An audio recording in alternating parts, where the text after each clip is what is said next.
Hey everybody, welcome back to another episode of the Bourbon Hutch, and thanks so much for joining me on this journey through the world of whiskey. Today we're going to be doing a review of a bottle that I was super happy to get my hands on, and that's Maker's Mark FAE-02. So let's get into it.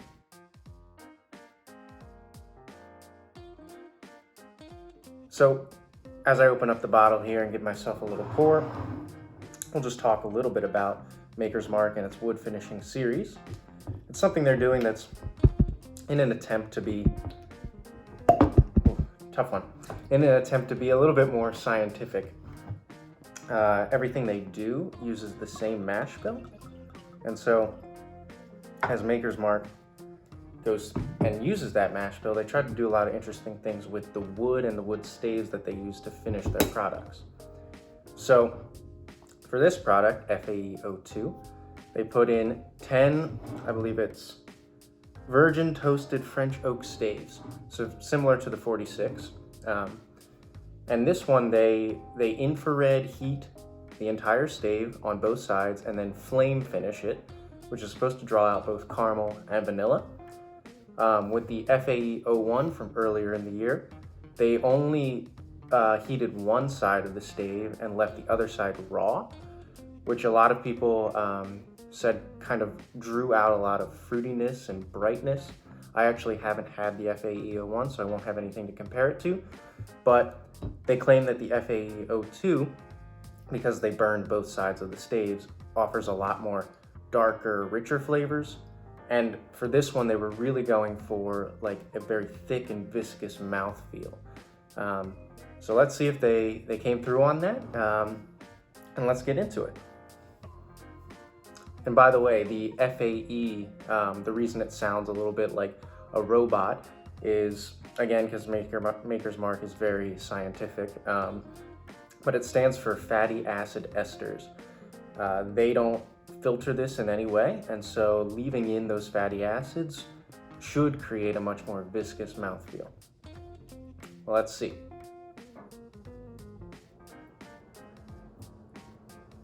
It smells sweet.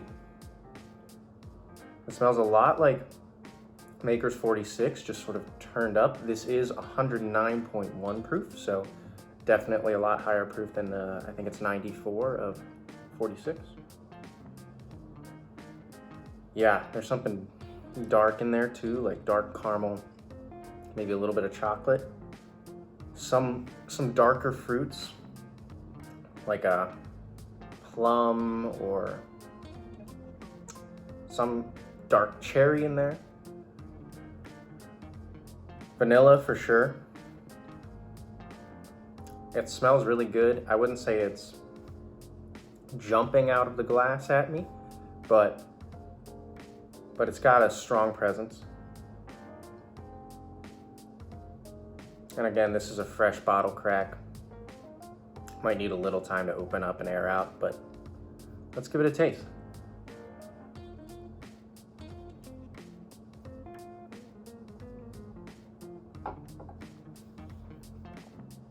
Wow.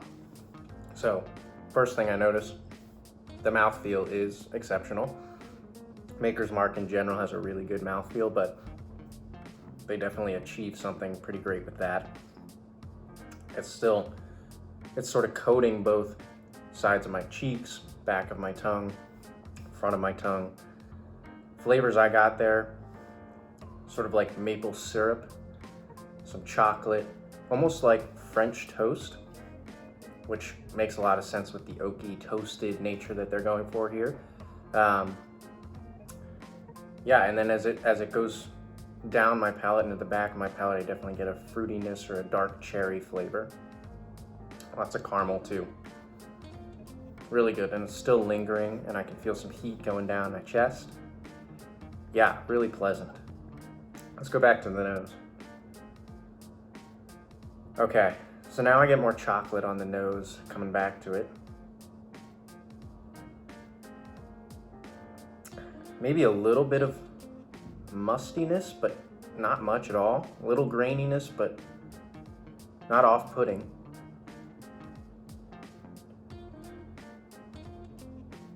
Some cinnamon there. Yeah, just chocolatey, caramely, sweet oak coming through now. Really good, really good. Let's go for another taste.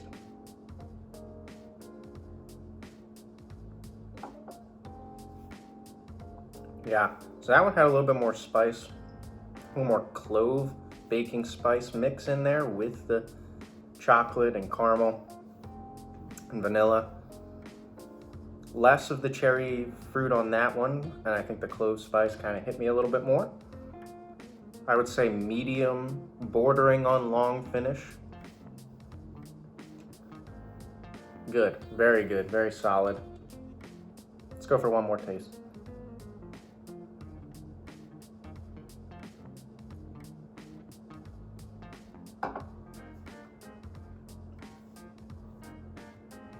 Yeah, such rich, dark flavors. More maple syrup on that one. But then balanced out with vanilla, a little bit of fruit, red fruit. Yeah, a really well-balanced experience.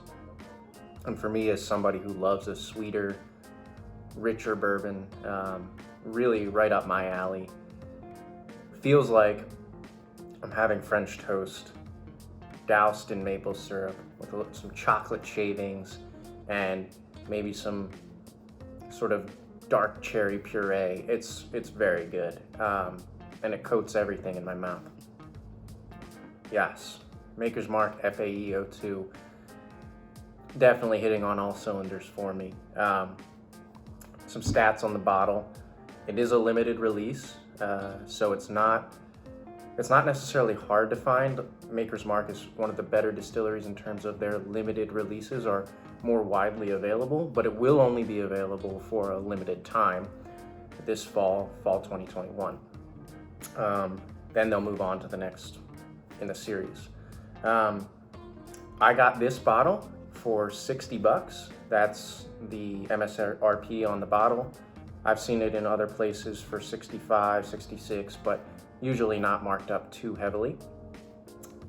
In terms of whether or not I think the whiskey in the bottle matches up with the price, I do. I think 60 to 65 bucks is a really fair price for this bourbon. Would I pay 80 bucks for it? I don't think so. I think it's sitting right at the right price. Maker's Mark does a good job figuring out, that this is what it's worth. So just final thoughts on Maker's Mark FAE-02. The intent was to have a really rich mouth coating experience. They achieved that. Intent was to have a darker flavor in terms of the palate. Definitely think I get a lot of maple syrup, chocolate, and vanilla, and a little bit of dark cherry or dark fruit. Well balanced, medium to long finish.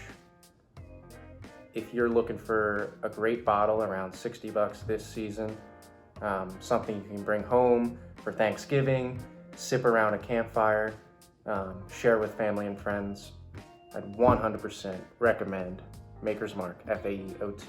And I think that'll about wrap up everything I have to say. So go out, get yourself a bottle if you can, share it with family and friends. Until then, keep drinking good whiskey, and I'll see you guys soon for another episode. Cheers.